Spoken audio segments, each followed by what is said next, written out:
Hello friends, this is Casey at the Bodie's Homestead, and in today's video I'm going to be reading an article for you about the extreme weather that's going on in California and what it's doing to the crops. Get ready to pay more for tomatoes as California growers reel from extreme weather.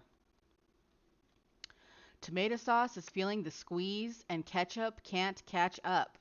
California grows more than 90% of America's canned tomatoes and a third of the world's.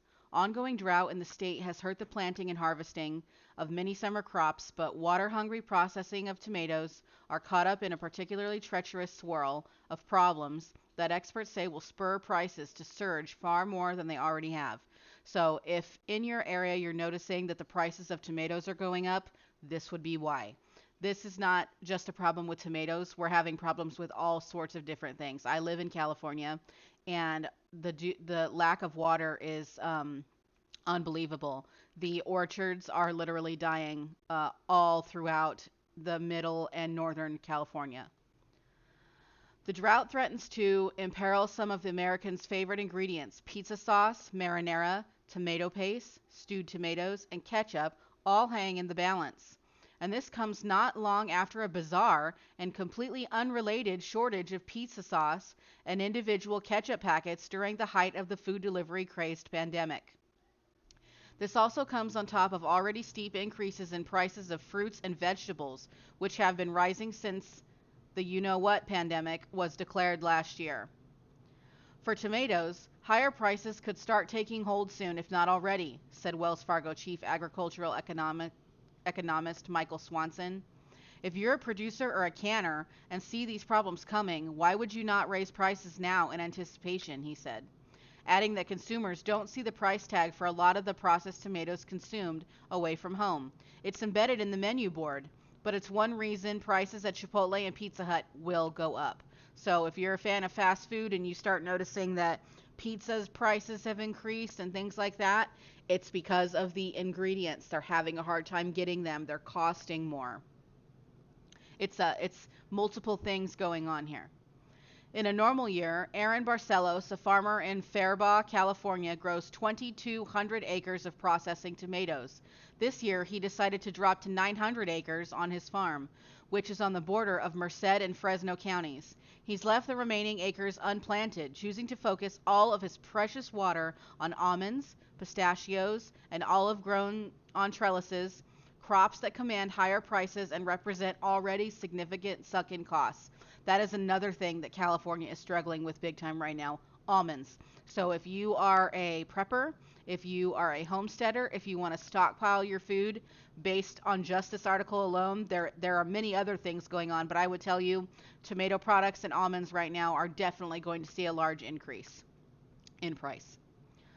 We get 8 inches of rain in a normal year. Last year, we got 4.5 inches, he said. We got to 0% of our water allocation, which forced us to buy a lot of expensive water, and it doesn't make sense to put it on tomatoes.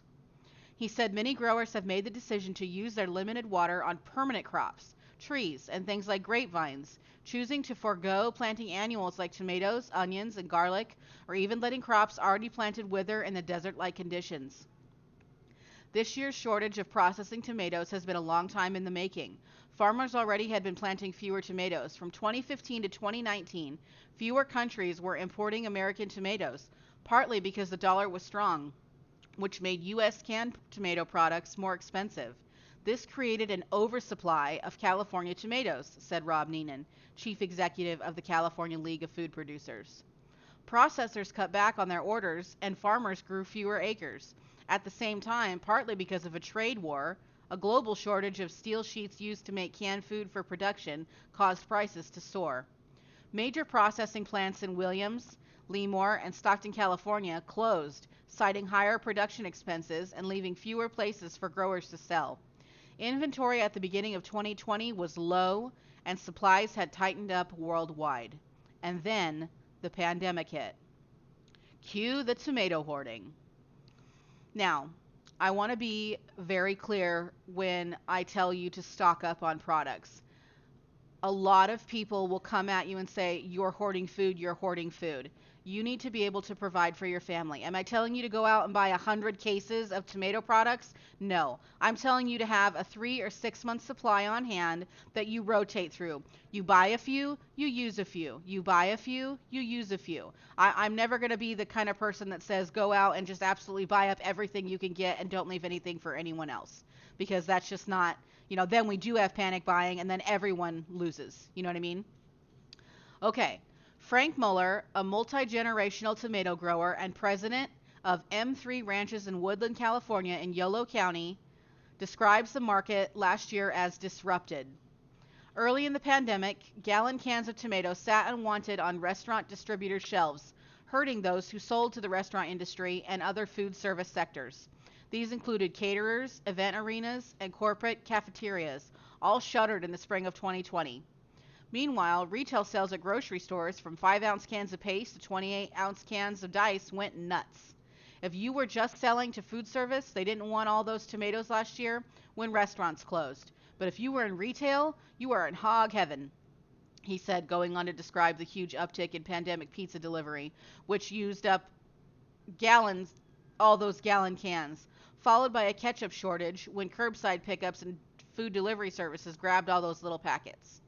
On top of the chaos of the sudden problem, there's a threat of you know what. Thousands of farm workers thought California have gotten sick on the job. Outbreaks still occur, despite robust jab pushes. Mueller said there were few infections among his farm workers. His tomatoes are mechanically picked. Now he's also worried about worker shortages. We made it through last year, but here we are, and the workforce is still not returning because of the enhanced unemployment benefits that has affected seasonal processing plants, Mueller said. All of these problems are leading to fewer tomatoes. See, this is what I was talking about. It's not just one thing that's going on that's causing these food shortages. It's a multiple, okay? It's people getting sick, not being able to work, choosing not to work because they're on unemployment. We don't have the truckers. We don't have the processing plant workers or the laborers, et cetera, et cetera.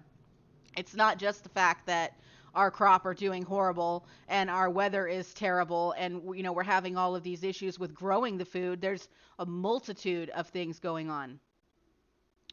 Processors reined in their estimate of how many tons of tomatoes they would contract for this year, dropping it by more than 1 million tons. And now even that looks overly hopeful. Mueller said that this first year processors didn't get all the tomato tonnage they wanted from farmers. This year there will be some of the lowest inventory levels that we have ever seen, he said. Prices were already on the rise. In April, processing tomatoes worldwide were 7% more expensive than during the 3 previous seasons, according to the World Processing Tomato Council. And before this summer's heat wave struck, the California Tomatoes Grower Association had negotiated a price on behalf of the farmers with the tomato processors that is 5.6% higher than the last growing season because, as Mueller says, farmers' expenses are rising. Supplies, fuel, drip tape, anything with steel, you name it, it's going up. So see, even the farmers are struggling to get what they need to even grow the produce because there are other things that are short throughout the United States, throughout the world. So anything with steel. So if they need something made with steel in order to provide what they need to grow the tomatoes, they're out of luck because it's difficult to get. Tomato processors have very expensive facilities that can only do one thing. If they don't want to be out of business, they will have to bid up tomatoes rather than leave facilities to die idle, said Swanson, the agricultural economist. Those price increases are expected to be passed along to the big companies that contract with processors. Agriculture experts say companies that have deep ties to tomatoes have yet to signal price increases. Kraft, Heinz, they declined to comment about the pricing for this story, as did Campbell Soup, which is the grower as well as a processor and uses about 2 billion pounds of tomatoes annually for its iconic soup, V8 beverages, and Prego and Pace sauces. James Sherwood of the Morningstar Company, of one of the largest tomato processors, said it's hard to predict how high prices could go.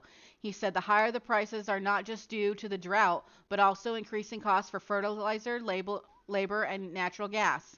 And next year looks even grimmer. So guys, this is going on long term. This is not something that's just going to go away here in the next 6 months. You know, we're talking a couple of years from now, and that's just depending on what the farmers look like, what the crops look like, what the weather looks like, what other shortages look like, and what our labor looks like. You know, we have absolutely no idea. We have lower inventories right now and a water crisis, Sherwood said. And for the next year, there are farmers making decisions about crops based on their allocation of water. The reservoirs are tremendously, historically low right now, and that's concerning. But a lot of business decisions were made before the recent blistering record heat wave. Fresno County, the top producer of tomatoes, saw a long stretch of triple-digit temperatures. Yolo, Kings, Merced, and San Joaquin are the largest in terms of tomato production, and all five are in the exceptional drought category, the highest level on the U.S. drought map. Severe drought conditions have enveloped nearly all of California's landmass, with the state's rain and snowfall well below average and its network of reservoirs holding much less water than usual. So, if you're a follower of my channel and you recently watched the video that I made about California's mega drought and what it was looking like for my personal homestead, that is everywhere. Now, a lot of places still have access to water, like we don't, and are not being punished for using, their water. But we are in an absolute drought, and getting the water, the prices are astronomical.